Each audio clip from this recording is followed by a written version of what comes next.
لیکن علی کو زک پہنچانے کے لیے انہوں نے یہ سارا ڈرامہ رچایا کہ وہ کتنے بڑے پکے مومن تھے حضرت ابو طالب علیہ السلام۔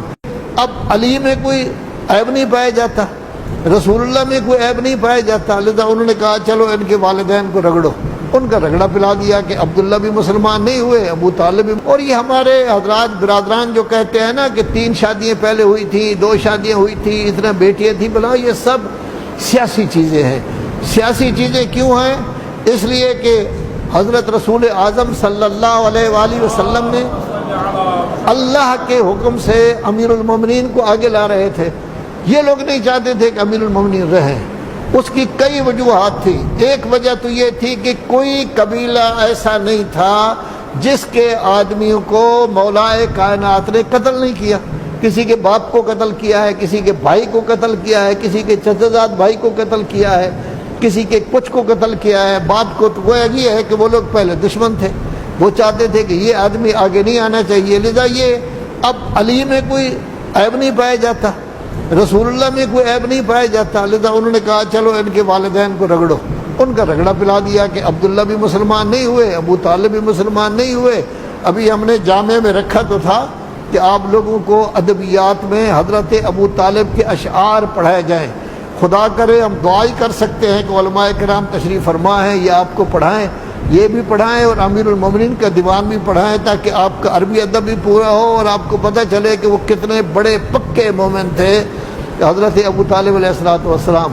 لیکن علی کو زک پہنچانے کے لیے انہوں نے یہ سارا ڈرامہ رچایا کہ فلاں یہ تھا، فلاں یہ تھا، فلاں یہ تھا، یہ سارے کام، تاکہ ان کو جو ہے وہ پیچھے کیا جائے اور ہم لوگ آگے آ جائیں۔ اس کے علاوہ ایسی کوئی چیز نہیں تھی۔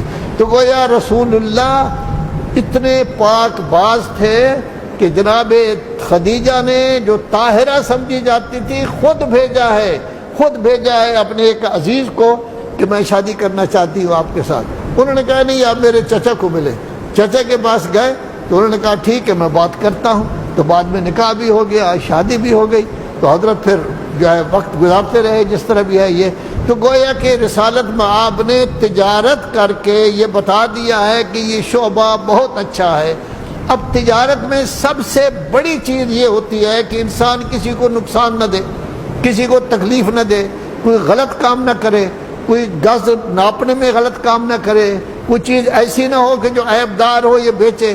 ان تمام چیزوں کا خیال کرنا ہوتا ہے۔ اگر یہ خیال کیا جائے تو تجارت شعبہ ہے انبیاء اولیاء کا۔ اسی کا نتیجہ یہ نکلا کہ تجارت کرنے کے باوجود، بکریاں چرانے کے باوجود، مزدوری کرنے کے باوجود ان کی ذات اس قدر بے عیب تھی کہ ان میں کسی قسم کا نقص نہیں تھا۔ ان کو صادق کہتے تھے، ان کو امین کہتے تھے۔ ہمارے ملک میں جو مشرف صاحب نے شروع کیا تھا صادق و امین، یہ بالکل غلط ہے۔ صادق اور امین صرف اور صرف رسالت مآب ہیں، صادق اور امین صرف اور صرف رسول اعظم ہیں۔ باقی انبیاء بھی صادق ہیں، لیکن جن کو صادق اللہ نے کہا ہے ہم ان کو کہہ رہے ہیں، سب کو شامل کر لیا ہے، لیکن صادق و امین دونوں صرف رسالت مآب ہیں، اور کسی شخص کے بارے میں نہیں کہا جا سکتا۔ پوری زندگی میں ایک چھوٹی سی غلطی بھی ہوئی ہے، نہ صادق رہے گا نہ امین رہے گا، ختم ہو جائے گا۔ صادق و امین کا مطلب یہ ہوتا ہے کہ اول زندگی سے لے کر آخر زندگی تک وہ صادق و امین رہے۔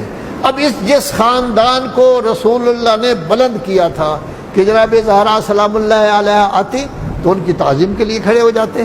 فخر الدین رازی کہتے ہیں صرف تعظیم کے لیے کھڑے نہ ہوتے بلکہ ہاتھ چومتے تھے اپنی بیٹی کے۔